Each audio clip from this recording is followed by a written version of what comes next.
The land of Israel was facing a serious drought. No rain, no storms, not even a drop of moisture on the ground. Crops were dying, rivers were shrinking, and people were growing desperate.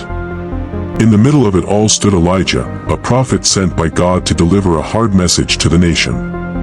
After speaking God's warning to the king, God told Elijah to leave the city and hide near a small stream called the brook Cherith. It was a quiet place, tucked away in the wilderness, far from the noise and trouble of the drought-stricken land. Elijah obeyed right away. He traveled through dry fields and dusty paths until he reached the brook. The water sparkled under the sun, and it was one of the few places left with anything to drink. But Elijah still needed food. And that's when God did something surprising. Early in the morning, Elijah heard wings flapping overhead. Ravens, large black birds, flew toward him.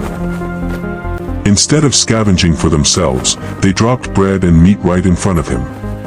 Every morning and every evening, the ravens returned. They never missed a day. Elijah didn't have to go searching for food or worry about how he would survive. God made sure he had exactly what he needed. But as the days went on, the sun kept beating down, hotter and hotter. Elijah watched as the brook slowly shrank. The water level dropped lower and lower until one day, it was completely dry.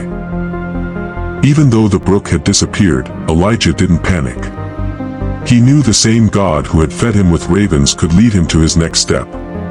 God had taken care of him before, and he would take care of him again. This story shows that God's provision doesn't always look the way we expect. Sometimes help comes from places we never imagined. But like Elijah, when we trust God, even in difficult seasons, we discover that He never abandons us. He knows what we need, and He provides at the right time. Type Amen if you believe.